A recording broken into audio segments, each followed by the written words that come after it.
Doctor Kavya, so కోపం అంతా లివర్లో ఉంటుందని చెప్పచ్చా? చెప్పండి.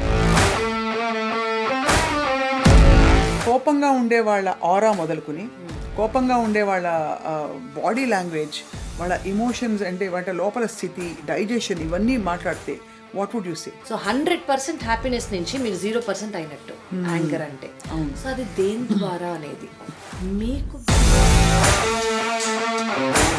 రిమోట్ కంట్రోల్ మన చేతుల్లో మనం పెట్టుకోవాలి. రైట్. సో ఇప్పుడు మనం రిమోట్ కంట్రోల్ అని 100 మందికి ఇచ్చేసామనుకోండి, ఒక విధమైన చూస్తే మీరు కోపం అనేది ఒక ఎమోషనల్ డిస్రెగ్యులేషన్. కోపం వచ్చిన వాళ్ళకి అది చాలా పెద్ద poisonous emotion in the body అని డాక్టర్లు మీలాంటి వాళ్ళు చాలా మంది చెప్తారు. వాట్ హ్యాపెన్స్ పాథలాజికలీ, ఏం జరుగుతుంది? ఫస్ట్ బ్రెయిన్లో వాళ్ళ ఎమోషన్స్ అనేది చేంజ్ అయిపోతాయి. ఇరిటబిలిటీ వల్ల, యాంగర్ వల్ల.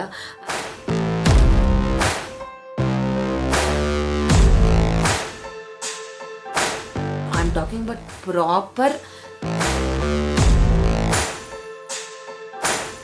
అన్నోన్ ట్రిగ్గర్స్ ఉంటాయి. అవును. అంటే ఒక చాలా చిన్న విషయం ఒకళ్ళకి అన్బిలీవబుల్ కోపం తెప్పించే అవకాశం ఉంది. మీరు ఇప్పుడు కావ్య ఎందుకు పలకరించలేదు అన్న మాటకే చూస్తున్నారు, మీకు అంతే తెలుసు. కానీ వాటికి వాళ్ళు రియాక్షన్ ఇవ్వలేకపోయారు. ఎందుకు? ఫస్ట్ టైమే మీరేం చెప్పుకోలేదు కాబట్టి. సో అది ఫస్ట్ టైమే చెప్పుకుంటే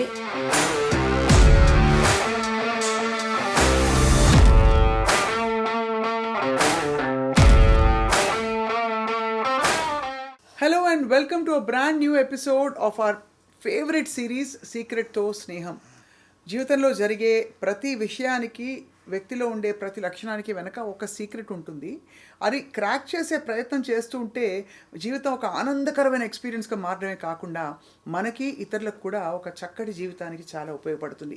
ఈ సిరీస్లో we have with us again once again a spiritual seeker and speaker and lead hepatologist, అందరికీ సుపరిచితులు, liver transplant expert doctor Kavya Dendukuri. Hi doctor Kavya, nice to meet you again. ఇవాళ మాట్లాడబోయే టాపిక్ ఏంటంటే అందరికీ సాధారణంగా ఉండేదే కోపం. అసలు కోపం మూలాలు ఏమిటి, కోపం ఎంతవరకు యాక్సెప్టబుల్, మన కోపం ఏమిటి, అవతల వాళ్ళ కోపం ఏంటి, తన కోపమే తన శత్రువు అంటారు కదా, నిజంగా అంత శత్రువా, కొంత కోపం అవసరమా, దీని గురించి మాట్లాడదాం. డాక్టర్ కావ్య, సో కోపం అంతా లివర్లో ఉంటుందని చెప్పచ్చా? చెప్పచ్చు. యాక్చువల్లీ ఉండకూడదు అని చెప్పచ్చు. ఉంటుందా లేదా కన్నా ఉండకూడదు అని చెప్పచ్చు. బట్ మీరు అన్నట్టు అండి, it is a very important. ఎందుకు అంటే చాలా రిలేషన్షిప్స్ కానివ్వండి, ఫస్ట్ మనలో మనం ఆ కోపం పెట్టుకొని బిఫోర్ పుట్టింగ్ ఇట్ అవుట్ మనమే చాలా హార్మ్ చేసుకుంటున్నాము. కరెక్ట్. సో ఆ కోపం అనేది అడ్రస్ చేయడం చాలా ఇంపార్టెంట్. అవును. కోపానికి ఫస్ట్ మనం ఎసోటెరిక్ అండ్ మనకి కనిపించని కొన్ని లక్షణాల గురించి మాట్లాడదాం.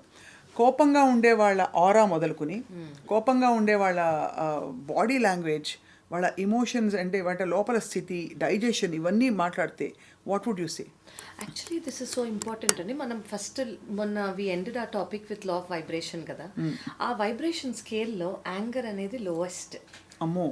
సో ఆ యాంగర్ అనేది లోయెస్ట్ అయినప్పుడు, సో లోయెస్ట్ వైబ్రేషన్ ఉన్నప్పుడు అసలు అంటే ఇప్పుడు ఏదైనా సెలబ్రేషన్ జరుగుతుంది, మీ ఓన్ బర్త్డేకే అందరు మిమ్మల్ని వచ్చి విష్ చేస్తున్నారు, ఎవ్రీవన్ ఈస్ హ్యాపీ, నువ్వు బాగా ఉంటావు, ఓ యూఆర్ వండర్ఫుల్, నీ హెల్త్ బాగుంది, నీ ప్రొఫెషన్ బాగుంది, అంత బాగుందన్న వైబ్రేషన్ ఎలా ఉంది?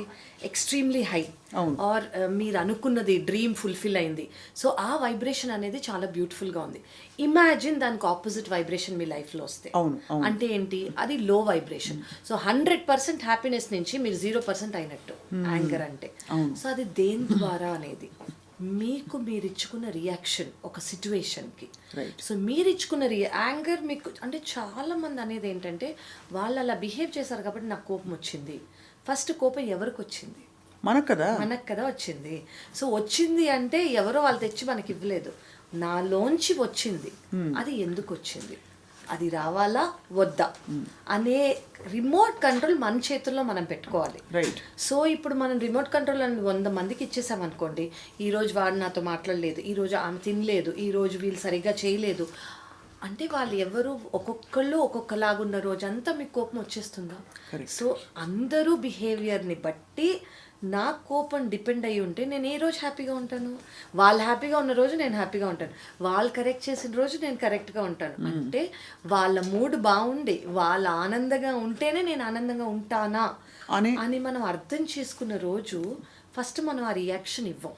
యా, ఇక్కడ ఒక క్వశ్చన్ అడుగుతాను. కోపానికి ఇతర నెగిటివ్ ఎమోషన్స్కి అంటే హర్ట్ కానీ, ఇంకోటి దుఃఖం కానీ, ఇంకోటి ఏంటి ఒక విధమైన ల్యాక్ ఆఫ్ కాన్ఫిడెన్స్, ఇవన్నీ ఎలా డిఫరెంట్? వై ఇస్ కోపం సో ఇంపార్టెంట్? కోపం ఎందుకు ఇంపార్టెంట్ అంటే ఇప్పుడు మీరు అన్నది కోపము వీటి వల్ల కూడా రావచ్చు. ఇప్పుడు ఎవరైనా హర్ట్ అయ్యారనుకోండి, ఆ హర్ట్కి రియాక్షన్ కోపం.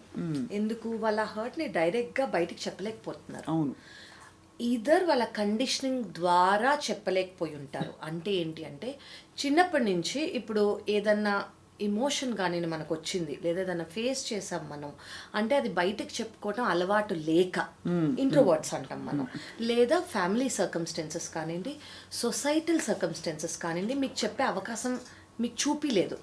అందరూ ఏంటి సరే సరే సర్దుకో, సరే సరే బయటకు వదిలేసే, ఇది ఒక్కటే కదా తనలో లోపం లేదా వాళ్ళ లోపం, వదిలేసుకో, మింగేసుకో, వదిలేసే. అంటే మీకు ఆ కోపం అనేది మీరు బయట చెప్తే తప్పేమో అన్న వ్యాలిడేషన్ మీకు కావాలి ఫస్ట్ ఆఫ్ ఆల్. ఓ వాళ్ళు తప్పు అనుకుంటారు, ఆ కోపం కూడా నువ్వు అర్థం చేసుకోలేదా అని అనుకుంటారని ఫస్ట్ ఆఫ్ ఆల్ మనం లోపల పెట్టుకుంటాం. లోపల పెట్టుకొని బయట ఫస్ట్ మనం ఇన్సైడ్గా ఇన్వైబ్ అయిపోతాం కాబట్టి దానివల్ల వెరైటీ ఆఫ్ రియాక్షన్స్ మనకు వస్తాయి. ఒకటి హర్ట్, ఎన్నోసార్లు హర్ట్ అయ్యాక చివరిగా వచ్చేది కోపం. సో అప్పుడు కూడా మనం బయటకు చెప్పుకోలేకపోతే ఓకే, ఆ చెప్పుకునే సర్కమ్స్టెన్సెస్ మనం తెచ్చుకోవాలి. మనం అసలు అప్పటి వరకు మనం ఆపుకోకూడదు. ఆ పెద్ద రేజ్ అనేది వస్తుంది చూడండి, అవుట్ బర్స్ట్ అని అంటాం, అసలు అక్కడి వరకు రాకూడదు.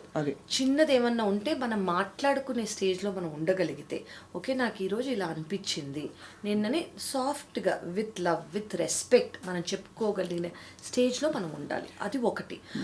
అది అందరికీ వచ్చా, అందరికీ తెలుసా అంటే మేబీ తెలియకపోవచ్చు కండిషనింగ్ వల్ల, కానీ అది మనం ఇన్వైబ్ చేసుకున్నాం అనుకోండి డైలీ లైఫ్లో, చాలా వరకు మనని మనము చాలా సేవ్ చేసుకున్నట్టు. సో ఎందుకు అంటే ఇప్పుడు సర్లే ఒక్కసారి ఈ ఒక్క సిచ్యువేషన్ పక్కన మంది ఉన్న, ఇప్పుడు ఇన్ పబ్లిక్ అయింది అనుకోండి, అందరి ముందు ఎందుకు అంటాం, ఒకళ్ళు వాళ్ళు ఆల్రెడీ అన్నారు నువ్వు కూడా ఎందుకు అనటము, అదే మనం మనసులో పెట్టేసుకుంటాం. ఇంకోసారి సిబ్లింగే కదా ఎందుకంటాం, ఇంకోసారి ఆఫీసే కదా, ఇంకోసారి పార్ట్నరే కదా, అలా చాలా ఉంటాయి. రైట్. ఆ చాలా రీజన్స్ మనం చెప్పుకునే, ఓకే అప్పటికప్పుడు రియాక్ట్ అయిపోయినా దాన్ని మనం అడ్రస్ చేయాలి. ఆ అడ్రస్ చేయటం, ఓకే నేను ఇలా ఫీల్ అయ్యాను, నాకు తెలుసు మీరు దానికి కోపం వచ్చింది, కానీ నేను ఇలా ఫీల్ అయ్యాను, ఇది కూడా మీరు తెలుసుకోవాలి అని చెప్పగలిగే స్టేజ్లో మనం ఉండాలి. కరెక్ట్. ఫస్ట్ అది సొల్యూషన్. ఫస్ట్ ఎందుకు వచ్చింది, చాలా మందికి ఇది చైల్డ్హుడ్ ట్రామా కూడా అయి ఉండొచ్చు. చైల్డ్హుడ్ ట్రామా అంటే ఏంటంటే బేసిక్లీ నెగ్లెక్ట్ అంటాం. అంటే ఒక సిట్యువేషన్ని సరిగ్గా వాళ్ళకి అటెన్షన్ ఇవ్వకపోవటం. సో నెగ్లెక్ట్ చేసిన వాళ్ళు అంటే అది ఎమోషనల్ నెగ్లెక్ట్ అవ్వచ్చు, ఫిజికల్ నెగ్లెక్ట్ అవ్వచ్చు, మెంటల్ నెగ్లెక్ట్ అవ్వచ్చు, హెల్త్ నెగ్లెక్ట్ అవ్వచ్చు, అలా చాలా ఉన్నాయి. సో ఏంటి అని చిన్నప్పుడు అనుకోండి, ఇప్పుడు ఒక సిట్యువేషన్లో మిమ్మల్ని ఎవరైనా పొగడాలి, మీరు దాన్ని ఆశించారు కానీ పొగడలేదు, అప్రిసియేషన్ వాలిడేషన్ రాలేదు. సో మనం రేపు పొద్దున అలాగే ఒక సైకిల్ లాగా ఫామ్ అయిపోయింది. ఓకే నాకు ఒక్కసారి పొగుడుంటే బాగుండేది, అది పేరెంట్స్ కానివ్వండి, సిబ్లింగ్స్ కానివ్వండి, సొసైటీ కానివ్వండి, స్కూల్ కానివ్వండి, కాలేజ్ కానివ్వండి, ఆ తర్వాత వాళ్ళు వాళ్ళ లవర్ దగ్గర నుంచో వాళ్ళ బాయ్ ఫ్రెండ్ గర్ల్ ఫ్రెండ్ దగ్గర నుంచో చూసుకుంటారు. వాళ్ళు మామూలుగానే క్యాజువల్గా ఏదో పనిలో పెట్టి మర్చిపోయి ఉంటారు పొగట్టం, కానీ వాళ్ళకి అది చాలా బిగ్ థింగ్ అనమాట. సో నువ్వెలా నన్ను పొగడకుండా ఉంటావు, సో వాళ్ళు దాంతో హ్యాంగ్ ఆన్ అయి ఉంటారు. అలా ప్రతి ఒక్క ప్యాటర్న్ అనేది వాళ్ళకి తెలుస్తూ ఉంటుంది అనమాట. ఓకే వీళ్ళని పొగలేరు, ఆ వ్యాలిడేషన్ అనేది వాళ్ళకి కావాలి. ఎందుకు కావాలి ఆ వ్యాలిడేషన్? చిన్నప్పుడు వాళ్ళకి దక్కలేదు కాబట్టి, చిన్నప్పుడు ఏ సిచ్యువేషన్లో వాళ్ళకి దక్కలేదు. ఫర్ ఎగ్జాంపుల్ చాలామందికి కంపారిజన్ ఆఫ్ లుక్స్ ఉంటాయి, కంపారిజన్ ఆఫ్ అంటే సిబ్లింగ్స్తో కానివ్వండి, కజిన్స్తో కానివ్వండి, స్కూల్ వాళ్ళతో కానివ్వండి, నువ్వు వాళ్ళకన్నా తక్కువ చదివావనో, నీకు వాళ్ళకన్నా తక్కువ ర్యాంక్ వచ్చిందనో, నీకెందుకు ఫస్ట్ ప్రైజ్ రాలేదనో, వాట్ ఎవర్ ఇట్ ఈస్, అది లుక్స్ గురించి కానివ్వండి, ఎడ్యుకేషన్ కానివ్వండి, ఒక ఎసెట్ గురించి సరిగ్గా పాడేవనో, సరిగ్గా డ్యాన్స్ చేయలేదనో, వాట్ ఎవర్ ఇట్ ఈస్. అంటే ఇన్వాలిడేషన్ ఒకటి, severe invalidation, and severe neglect. Severe neglect, అలాగే హెల్త్ నెగ్లెక్ట్ కూడా అవ్వచ్చు. చిన్నప్పుడు ఏదైనా అయితే పట్టించుకోకుండా, ఇప్పుడు ఒక పెద్ద దెబ్బే తగిలింది, అది సర్లే అని అని అన్నప్పుడు వాళ్ళు యాక్చువల్లీ వాళ్ళకు ఒక అటెన్షన్ కావాలి, ఒక వార్మ్త్ కావాలి, ఒక లవ్ కావాలి. సో అన్మెట్ నీడ్స్ కంప్లీట్గా ఫార్మేటివ్ స్టేజ్లో emotional needs. Correct. And especially exactly form అయ్యే స్టేజ్లో ఆ ఎమోషనల్ నీడ్స్ అనేవి కంప్లీట్గా ఒక మనిషికి దొరికాయి అనుకోండి, పెద్దయ్యాక వాళ్ళు వేరే వాళ్ళ మీద డిపెండ్ అవి కావాలని డిపెండ్ అవ్వనప్పుడు, ఆ వ్యాలిడేషన్ అవసరం లేనప్పుడు అసలు రియాక్షన్ అనేది రాదు. మీరు ఏమన్నా నేను పట్టించుకోను, ఎందుకంటే నా లోపల నేను బిలీవ్ చేస్తున్నాను నాకు ఇవన్నీ ఉన్నాయని. సో దానికి మనకు కోపం రాదు. మీరు అన్నారా అది అంటే ఇప్పుడు ఇంకోటి చెప్తానండి. చిన్నప్పుడు ఎవరైనా బేబీస్ కానివ్వండి, ఎవరన్నా బాత్రూమ్ వెళ్ళారు, మనం ఏమంటాం, అయ్యయ్యో చిన్న బేబీ అని మనం పక్కకి వెళ్ళి క్లీన్ చేసి ఇచ్చేస్తాం. అదే పెద్దవాళ్ళు చేస్తే we will not think how can you do it, ఎలా చేస్తారు మీరు అని అంటాం. అంటే మనని మనం క్లీన్ చేసుకోవాలని అర్థం. ఓకే, మనని క్లెన్స్ చేసుకొని హీల్ చేసుకునేలాగా ప్రతిదీ పెద్దయ్యాక కూడా చేయకూడదు. చిన్నప్పుడే మనం దాన్ని అడ్రస్ చేయగలిగితే. సో ఒక విధమైన చూస్తే మీరు కోపం అనేది ఒక ఎమోషనల్ డిస్రెగ్యులేషన్ 100%. అది. అండ్ మామూలుగా కొంతమంది అంటే కొన్ని క్లస్టర్ బి పర్సనాలిటీ టైప్స్ అని ఏవైతే చెప్తారో అలా ఫామ్ అయిపోయిన వాళ్ళు ఇప్పుడు సైకాలజీ పరిధిలో బహుశా వాళ్ళకి ముద్రలు వేస్తారు, వీళ్ళు narcissist. But actually if you see వాటి మూలం ఏమిటి, చిన్నప్పుడు ఏదో వాళ్ళకి జరగని ట్రామా కానివ్వండి, నెగ్లెక్ట్ కానివ్వండి, వ్యాలిడేషన్ లేకపోవటం కానివ్వండి, దక్కది ప్రేమ కానివ్వండి, ఏదో ఒకటి సంథింగ్ వాళ్ళకి చాలా కావాలి అని వాళ్ళకి అసలు ఎలా తెలుసు, ఎవరికో దొరుకుంటుంది. ఆ కంపారిజన్ కానివ్వండి, ఇవన్నీ ఒక అన్మెట్ నీడ్స్ ఫ్యూచర్లో వాళ్ళని వాళ్ళు షీల్డ్ చేసేసుకోవడానికి, వాళ్ళు ఒక స్టఫ్ పర్సనాలిటీలా కనిపించి అలాగే వాళ్ళ పార్ట్నర్తోనో, వాళ్ళ సిబ్లింగ్తోనో, వాళ్ళ ప్రొఫెషనల్ లైఫ్లోనో ఉంటారు. ఉన్నప్పుడు ఏమవుతుందంటే దానివల్ల వాళ్ళు చాలా రఫ్గా, వాళ్ళకి తెలీదు, వాళ్ళు ఫేస్ చేసిన చిన్నప్పుడు ట్రామా నుంచి ఒకసారి ట్రామా, ఇంకోసారి ట్రామా, అలా వాళ్ళు ఫేస్ చేసిన హర్ట్ నుంచి మళ్ళీ హర్ట్ అవ్వకూడదు అని ఉండడానికి వాళ్ళు ఒక షీల్డ్ వేసేసుకుంటారు. ఈ షీల్డ్ ఇంకెవరిని పెనిట్రేట్ అవ్వనివ్వరు. ఇలా పెనిట్రేట్ అవ్వనినప్పుడు దే మైట్ బి కోల్డ్ లాగా, ఎమోషన్స్ లేనట్టు, వార్మ్త్ లేనట్టు, ప్రేమ లేనట్టు. సో మనకి రుచి తెలియదు, ఇంకోళ్ళకి ఏం చెప్తాం. ఎగ్జాక్ట్లీ. సో వాళ్ళకి అది తెలియదు కాబట్టి వాళ్ళు చూపిలేరు, వాళ్ళకి అది తెలియదు కాబట్టి వాళ్ళకి అసలు అది ఎలా ఇవ్వాలో కూడా తెలియదు. సో అది తెలియనప్పుడు it is very difficult for them. అలా అని మనము we have to feel bad. ఇదంతా కోర్ లెవెల్లో ఫామ్ అయిపోతుందని సైకాలజిస్టులు చెప్తారు కాబట్టి వీటన్నిటికి నిజంగా పరిష్కారాలు ఉంటాయా డాక్టర్ కావ్య? అంటే ఫస్ట్ ఆఫ్ ఆల్ ఐడెంటిఫైయింగ్, నాకు తరచూ కోపం వస్తుంది లేదు 100% అన్నది మీరే ఆన్సర్ ఇచ్చారు దానికి. ఫస్ట్ మనకేం తెలియాలంటే ఇది నాలో ఒక ప్రాబ్లం అని నేను గుర్తించాలి. ఇది నా ప్రాబ్లం అని నేను గుర్తించగలిగితే, ఈ ప్రాబ్లం అనేది ఉంది అని నేను గుర్తించాలి. అప్పుడు అది ప్రాబ్లం అని తెలుస్తుంది. ప్రాబ్లం అని తెలిస్తే ప్రాబ్లంకి సొల్యూషన్ ఉంటుంది. కరెక్ట్. ఫస్ట్ తెలియలేదు, నాకు కోపం రావడం సహజం, నాకు కాబట్టి వచ్చింది, నువ్వు చేసిన తప్పు అని మనం అవతల వాళ్ళ మీద పాయింట్ చేస్తూనే ఉన్నంతకాలం అది మనలో ప్రాబ్లం అని తెలియదు. అది మనలో ప్రాబ్లం అని తెలియనంతకాలం ఆ ప్రాబ్లం సాల్వ్ అవ్వదు. సో ఫస్ట్ ఏంటంటే మనం అదే అడ్రస్ చేయాలి. నాలో ఈ ప్రాబ్లం ఉంది, నాలో కోపం అనేది అంటే ఎప్పుడు తెలుస్తుంది? అందరూ చెప్పినప్పుడు. అందరూ ఓకే, ఎందుకు చిన్న వాటికి నువ్వు ఇచ్చేసావు, అంత అవసరం లేదు, అదొకటి. లేదంటే సెల్ఫ్గానే వాళ్ళంతటి వాళ్ళే ఒక ఇన్సిడెంట్ అయ్యాక రూమ్లోకి వెళ్ళో, in front of this thing మిర్రరో, లేదా వాళ్ళ థాట్స్లోనో, అయ్యా నేను ఇలా రియాక్ట్ అవ్వకపోవాల్సింది అని వాళ్ళు అనుకుంటారు. అలా వాళ్ళు అనుకున్న రోజు వాళ్ళు యాక్చువల్లీ దాన్ని అడ్రస్ చేస్తే వాళ్ళకి చాలా హెల్ప్ఫుల్. ఎలా అడ్రస్ చేయాలి? ఫస్ట్ వాళ్ళకి మేబీ అర్థం కాదేమో, నాలో కంపాషన్ లేదు, నాకు ఇది దొరకలేదు అని వాళ్ళు ప్రాబబ్లీ ఇవాల్యుయేట్ చేసుకునే స్టేజ్లో వాళ్ళు ఉండరు. సో వాళ్ళకి ఏం కావాలో వాళ్ళకి అది ఇచ్చుకోవాలి. Just go, simple trick. ఒక మిర్రర్ దగ్గరికి వెళ్ళి, oh you did a good job today, oh you looking good today, నిన్న నువ్వు చేసిన టాస్క్ చాలా డిఫికల్ట్గా నువ్వు చేసుకున్నావు. కానీ they don't give themselves enough importance for their validation to have a sanctity there కదా. ఎగ్జాక్ట్లీ. వాళ్ళకి అసలు అది తెలీదు. తెలియడం కోసం దే నీడ్ సర్టెన్ పీపుల్. అంటే కొంతమంది చెప్పాలి, నువ్వు ఎందుకు ఇలా చేస్తున్నావు, చిన్నది కదా అని. వాళ్ళు అది యాక్సెప్ట్ చేయరు ఫస్ట్. యాక్సెప్ట్ చేసినా వాళ్ళకి బిలీవ్ చేయరు. ఇది వాళ్ళకు వచ్చిన కోపం వ్యాలిడ్ అని అనుకుంటారు. అవును. వాళ్ళకి అసలు అది ఇన్వాలిడ్ అని తెలీదు. సో ఫోర్త్ థింగ్ ఏంటంటే వాళ్ళకంటూ అంటే మనం దీన్ని depends on a kind of relationship, ఎంత ఎక్స్టెంట్ ఆఫ్ రేజ్.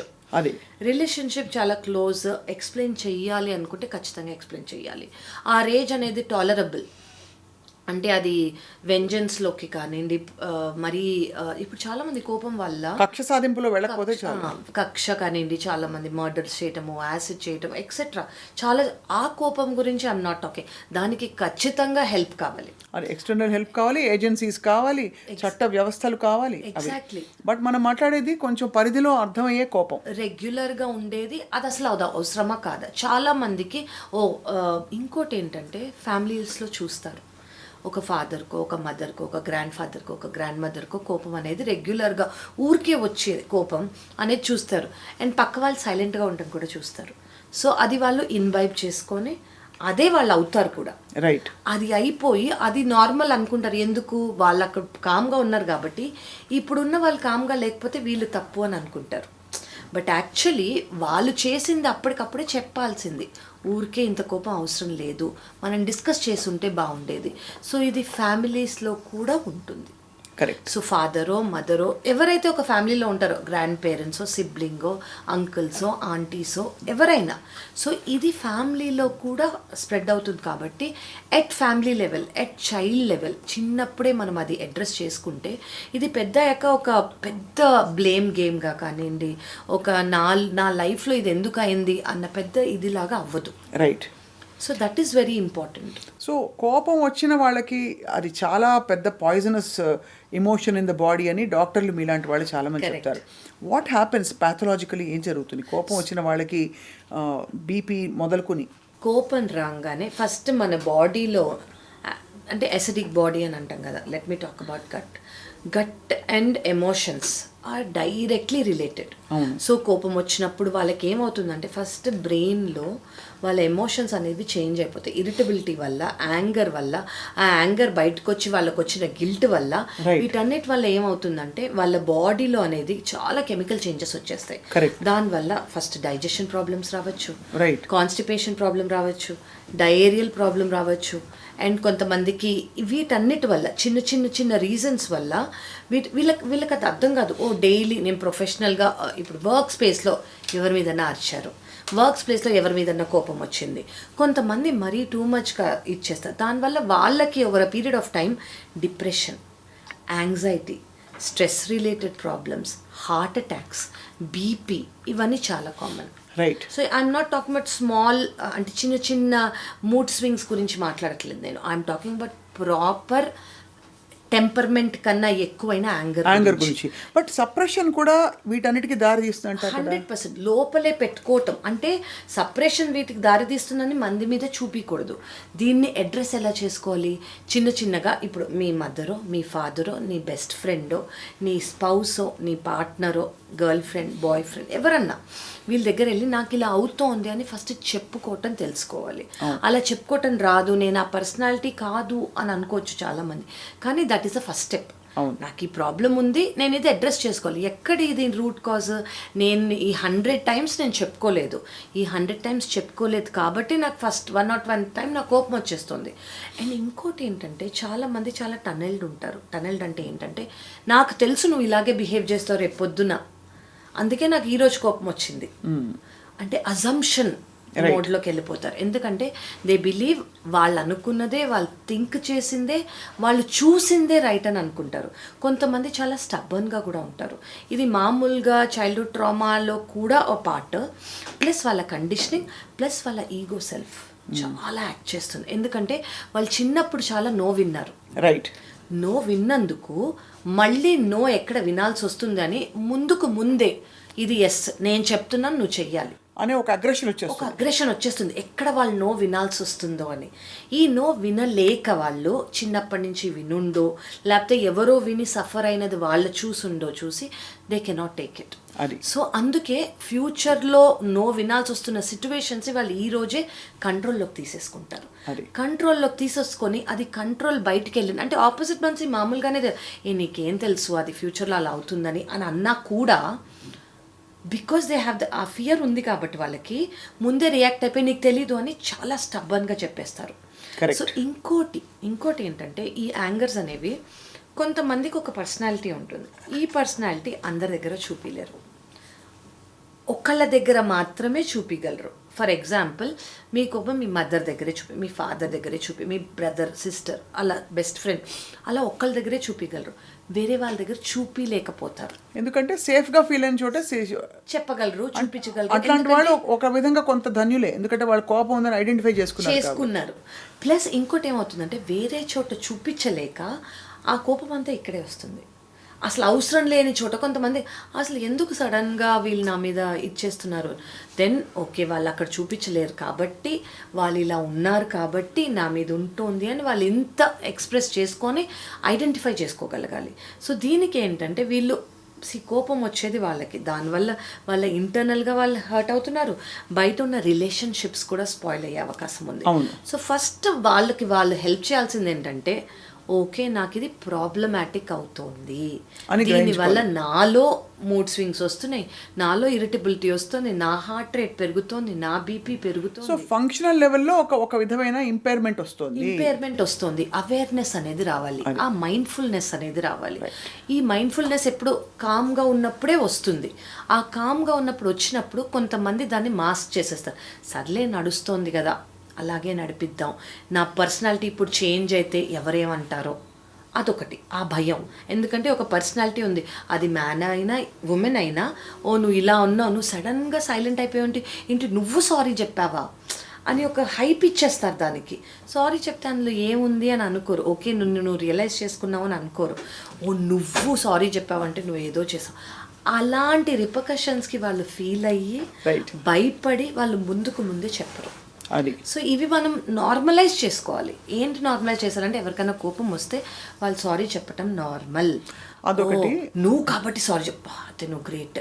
నో, ఎవరైనా తప్పు చేస్తే సారీ చెప్పాలి, ఎవరినైనా హర్ట్ చేస్తే సారీ చెప్పాలి, దాన్ని యాక్సెప్ట్ చేయాలి. ఓకే వాళ్ళు రియలైజ్ అయ్యారు, వాళ్ళు సారీ చెప్పారని ఓకే. ప్రతి ఒక్క ఎమోషన్ని మనం యాక్సెప్ట్ చేస్తూ దాన్ని అక్నాలెడ్జ్ చేయాలి. ఎందుకంటే అది నెగ్లెక్ట్ ద్వారా వచ్చి ఉండొచ్చు కాబట్టి, ఇంకా నో మోర్ నెగ్లెక్ట్ వాళ్ళు యాక్సెప్ట్ చేయలేరు కాబట్టి. సో ఇది వాళ్ళు ఒకసారి స్టార్ట్ చేసినప్పుడు వాళ్ళంతటి వారు సారీ అని ఎవరికైనా వెళ్ళినప్పుడు ప్లీజ్ యాక్సెప్ట్ ఇట్. దీనికి కోపం ఎస్పెషల్లీ కొన్ని క్లస్టర్ బి పర్సనాలిటీస్లో మనం ఏదైతే అంటే క్లాసిఫికేషన్ కోసం ఆ వర్డ్ వాడుతున్నాం, కరెక్ట్, అన్నోన్ ట్రిగ్గర్స్ ఉంటాయి. అవును, అంటే ఒక చాలా చిన్న విషయం ఒకళ్ళకి అన్బిలీవబుల్ కోపం తెప్పించే అవకాశం ఉంది. అంటే మనకు అది చిన్నగా కనిపిస్తుంది, ఇంతే కదా ఏంటి కావ్య పలకరించలేదు అంతే కదా, దానికి ఇంత కోపం ఎందుకు రావాలి అని. అది ఆ ట్రిగ్గర్స్ ఏంటి సబ్ కాన్షియస్లో ఉంటాయా? మీరు ఇప్పుడు కావ్య ఎందుకు పలకరించలేదు అన్న మాటకే చూస్తున్నారు, మీకు అంతే తెలుసు. కానీ ఏవో 100 థింగ్స్ పైలప్ అయి ఉంటాయి, వాటికి వాళ్ళు రియాక్షన్ ఇవ్వలేకపోయారు. ఎందుకు అది వాళ్ళు క్లోజ్ కాకపోవచ్చు, వాళ్ళు జడ్జ్ చేసే అవసరం ఉంది, వాళ్ళకున్న పరిసరాలు ఆయన లేదా ఆవిడ బయటికి చెప్పే అవకాశం లేదు, ఓన్లీ మీకు మాత్రం చెప్పే అవకాశం ఉంది. ఓకే, అది 1. అలా అని ఆ అవుట్రేజ్ ఏమి ఇట్ ఈస్ వ్యాలిడ్ అని నేను అనను. ఆ అవుట్రేజ్ ఎందుకు వచ్చిందంటే 100 టైమ్స్ పైలప్ అయింది కాబట్టి. ఆ పైలప్ ఎందుకు అయింది? ఫస్ట్ టైమే మీరేం చెప్పుకోలేదు కాబట్టి. సో అది ఫస్ట్ టైమే చెప్పుకుంటే ఫస్ట్ ఆఫ్ ఆల్ పైలప్ అవ్వదు, సెకండ్ ఆఫ్ ఆల్ రిలేషన్షిప్స్ బాగుంటాయి, థర్డ్ ఆఫ్ ఆల్ ఆ రేజ్ రాదు. మన ఒక లోపల నుంచి ఒక యాజ్ ఇఫ్ ఒక హేట్రెడ్ ఉన్నట్టు వస్తుంది చూడండి, అదనేది రాదు. అది ఎందుకు రాదు అంటే ఓకే ఆసారి బాగానే సాల్వ్ అయింది, ఇంకోసారి బాగానే సాల్వ్ అయింది, థర్డ్ టైం కూడా సాల్వ్ అయింది, ఈసారి కూడా సాల్వ్ అవుతుందన్న కాన్ఫిడెన్స్ వస్తుంది. కాన్ఫిడెన్స్ వచ్చినప్పుడు భయం ఉండదు, భయం ఉన్నప్పుడు కోపం రాదు. సో ఇవి అట్ వెరీ బేసిక్ లెవెల్ అనేది మనము మన సరౌండింగ్స్లో ఉండాలి. సో దాదాపు మీరు చెప్తున్నది lack of acknowledgement of and communication చాలా పెద్ద కీలకమైన కారణం. కోపం అలా రేజ్గా బిల్డప్ అయ్యి ఒక్కసారి ఢామ్ అనే బాంబులా పేలడానికి. 100%. అంటే ఈ కోపం అనేది వాళ్ళు ఎందుకు చెప్పుకోకపోయారంటే వాళ్ళ ఈగో వల్ల కూడా చెప్పుకోరు కొంతమంది. నేనేం చెప్పుకునేది నేను లో అని, అంటే వాళ్ళ అల్పంగా ఫీల్ అవుతారు. నువ్వు నన్ను సరిగా పలకరించలేదని చెప్పడం అల్పంగా ఫీల్ ఫీల్ అవుతారు. నువ్వు నాతో హాయ్ చెప్పలేదని తక్కువ, నువ్వు నన్ను పిలవలేదు ఒక ఫంక్షన్ కండి, నువ్వు నన్ను పిలవలేదు మర్చిపోయే నువ్వు నన్ను పిలవలేదని నేను ఫీల్ అవుతానని, అవన్నీ చిన్నవి అనుకుంటారు. అంటే అల్పంగా ఉంది కదా మనం చెప్పుకుంటే, కానీ లోపల ఎక్కడో రిజిస్టర్ అయిపోతుంది. ఎఫెక్ట్ అయింది, అది ఎఫెక్ట్ అయ్యి రేపు పొద్దున పిలిచినప్పుడు దాన్ని చూపిస్తారు, ఎక్కడో అక్కడ ఏదో అలా ఢామని వచ్చేస్తుంది. సో ఇవన్నీ ఏంటంటే బేసిక్ కమ్యూనికేషన్ అనేది మన చుట్టుపక్కల ఉందనుకోండి, అది చెప్పే వాళ్ళైనా తీసుకునే వాళ్ళైనా ఆథెంటిక్గా ఉండాలి. ఓన్లీ యాంగర్ వచ్చిన వాళ్ళకే కాదు, యాంగర్ని తీసుకునే వాళ్ళు కూడా రివర్స్లో చెప్పగలగాలి. నువ్వు నన్ను తిట్టినప్పుడు, నువ్వు కోపడినప్పుడు నేను ఇలా ఫీల్ అయ్యాను, నాకు ఇలా అనిపించింది, నెక్స్ట్ టైం నువ్వు ఇలా చేయగలవా, లేదంటే నువ్వు నన్ను తీసుకోమంటున్నావు కానీ నేను ఇలా చెప్పినప్పుడు నువ్వు ఇచ్చేయగ. It should be mutual. At that then the cycle closes. So ఆ క్లోజ్ అయిపోతుంది, అంటే ఆ సర్కిల్ ఏదైతే ఉందో అది కరెక్ట్ కంప్లీట్ అవుతుంది. Correct. And it becomes a bond of love. Correct. అంటే ఒక అండర్స్టాండింగ్ ఉంటుంది కాబట్టి సేఫ్టీ సెక్యూరిటీ అనేది వస్తుంది. ఓకే నేను చెప్తే వాళ్ళకి అర్థమవుతుంది, వాళ్ళు చెప్తే నాకు అర్థమవుతుంది అంటే ఇట్ బై టేక్, కొంతమందికి ఒక్కసారికి అర్థమవుతుంది, కొంతమందికి 10 సార్లు అర్థమవుతుంది. డిపెండ్స్ ఆన్ మీ రిలేషన్షిప్ ఎంత క్లోజో, మీరు ఎంత ఎఫర్ట్ ఇద్దాం అనుకుంటున్నారో రిలేషన్షిప్కి, ఆ డ్యూరేషన్ అనేది. యూజువలీ పేరెంట్స్ పిల్లలకి లేదు స్పౌజల్ ఇవే కదండి మన బాగా ఎఫెక్ట్ చేసేవి అయితే ఇవే. సో ఫైనలీ ఆ కోపానికి రంగు ఉంటే ఏ రంగు ఉంటుంది కావ్య గారు? మామూలుగా రెడ్ విత్ యాంగర్ అంటారు. You think it's red? So what colours are ideal? కోపంగా ఉన్నప్పుడు చాలాసార్లు కలర్ వర్క్స్ అంటారు. కొన్ని పరిసరాల్లో మనం you know coming down our emotions, lavender లాంటి stress busters, opposite colour. Exactly. So red ఎందుకంటే మన రూట్ చక్ర ఇస్ రెడ్ అండి. సో రూట్ చక్ర గురించి ఎందుకు చెప్పానంటే, ఇప్పుడు మన రూట్ చక్ర కరెక్ట్గా బ్యాలెన్స్ లేనప్పుడు, రూట్ చక్ర అంటే బేసిక్ ఏంటంటే సెక్యూరిటీ రిలేటెడ్ స్టఫ్ మనకి లేవు అన్నప్పుడు, ఇన్సెక్యూరిటీ ఫీల్ అవుతున్నప్పుడు, లో ఫీల్ అవుతున్నప్పుడు, కాన్ఫిడెన్స్ ల్యాక్ అయినప్పుడు, ఇవన్నీ ఉన్నప్పుడు రూట్ చక్ర, సో అది రెడ్ కలర్లో, that's why it is red, anger is red. So అది డిస్బ్యాలెన్స్ ఉన్నప్పుడు దానికి ఆపోజిట్ కలర్స్ ఏవైనా higher colours, white, any pastel colours, అవన్నీ మనం హాయిగా వేసుకున్నాం అనుకోండి. మీరు అన్నట్టు మనకి ఎప్పుడన్నా ఒక పర్టిక్యులర్ మూమెంట్లో ఈ సిచ్యువేషన్ బాగాలేదు, నా మూడ్ బాగాలేదు అన్నప్పుడు వెంటనే మనం వేసుకున్న కలర్ మార్చుకున్నాం అనుకోండి, ఆ మూడ్ అనేది ఇమీడియట్గా చేంజ్ అయిపోతుంది. కరెక్ట్. చాలా సార్లు అవుతుంది. కరెక్ట్. ఇన్ఫ్యాక్ట్ మనం దాన్ని ఎక్స్ప్లెయిన్ చేయలేము సైంటిఫిక్గా, కానీ కొన్ని బట్టల్లో ఒక డిస్కార్డ్ ఫీల్ అవుతాం ఆ రోజు, వేసుకోగానే ఏదోలాగా అనిపిస్తుంది.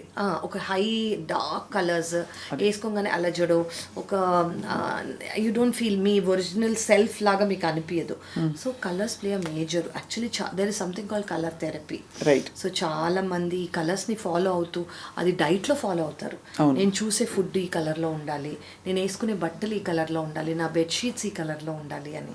So that actually plays a major role. అలాగే వీ హ్యావ్ మంచి హార్మోన్స్ రిలీజ్ చేసే కొన్ని food, strawberries, 100%, chocolate, bananas. Actually chocolate is the best mood stabiliser. అదే antidote to all these things. So if you like chocolate, especially dark chocolate, it can't be filled with sugars. So dark chocolate అనేది తీసుకోగలిగితే it is a very good mood stabilizer. And వాటన్నిటితో పాటు of course చాలా మందికి అలవాటు ఉందో లేదో తెలియదు, జర్నలింగ్ చాలా మంచిది అంటారు కావ్య గారు. What you feel? అవునండి. సో ఇది వెరీ ఇంపార్టెంట్. నేను ఇందాక చెప్దాం అనుకున్నా, ఇప్పుడు మీరు బయటకు చెప్పలేకపోయారు, నేను ఇందాక మిర్రర్లో చెప్పుకోండి అన్నా కదా, మీకు మీరే రాసుకోండి. మీకు okay I felt like this today అని ఏమేమి అనిపించిందో, ఎక్కడెక్కడ మీకు బాధ అనిపించిందో, ఎక్కడెక్కడ మీరు లెట్ డౌన్ ఫీల్ అయ్యారో, ఎక్కడెక్కడ మీకు కోపం వచ్చిందో, ఎక్కడెక్కడ మీ కాన్ఫిడెన్స్ డౌన్ అయిందో, మీ సెక్యూరిటీ డౌన్, అదంతా రాసుకోండి. రాసుకొని ఫస్ట్ ఆఫ్ ఆల్ మీ లోపల ఉన్నది బయటకు వచ్చేస్తుంది. వేరే మనిషితో చెప్పుకోలేరు, లేదా చెప్పుకోవడానికి ఎవరు లేరు అని అనుకోండి, లేదు నామోషి కూడా, లేదా మీరు ఇందాక అన్నట్టు అల్పంగా అనిపించవచ్చు, ఏదన్నా అనిపించచ్చు, మీరు కింద రాసేసుకొని only trick burn it off. అది సో మీకు లోపల ఉన్నది బయటకు వచ్చేస్తుంది, దాన్ని మీరు కంప్లీట్గా బర్న్ చేసేయండి. బర్న్ చేసేస్తే ఇట్ ఇస్ గాన్, మీ సిస్టంలోంచి అది బయటకు వెళ్ళిపోయింది. రైట్. సో అలా మీకు ఎన్నిసార్లు అనిపిస్తే అన్నిసార్లు చేయండి. ఒకరోజు మీకే అనిపిస్తుంది ఓకే ఇది తక్కువ అయిపోయింది, నాలో ఆ ఎమోషన్ ఒకప్పుడు 100% ఉండింది, ఆ కోపం, ఆ బాధ, అది ఇప్పుడు 20% అయిపోయింది అని మనకు అనిపిస్తుంది. So really journaling helps. చాలా very I think it's complete manual to anger. ఇవాళ మనం మాట్లాడింది కాజెస్ ఏమిటి, రూట్ కాజెస్ ఏమిటి, ట్రిగ్గర్స్ ఏమిటి, దాని మేనేజ్మెంట్ ఎలా ఉండాలి, and long term healing process కూడా ఎలా ఉండాలని చెప్పి డాక్టర్ కావ్య. ఐ హోప్, అంటే ధర్మాగ్రహం అని ఒకటి పెడతారు, it's not wrong to get angry. Human ఎమోషన్స్లో అది కూడా కామ, క్రోధ, లోభ, మోహ, మద, మాత్సర్యాలను జయించాలని. బట్ అది వచ్చినప్పుడు మోతాదుని మించితే ఎలా హ్యాండిల్ చేయాలి, దాని ఒక సమస్యగా జరగకుండా ఎలా చూసుకోవాలన్నది ఇవాళ మీరు చెప్పారు. Thank you so much for this beautiful secret today. Thank you అండి. అండ్ మీతో స్నేహం చేయబోతున్నాం నెక్స్ట్ ఎపిసోడ్లో మళ్ళీ. Thank you all for watching.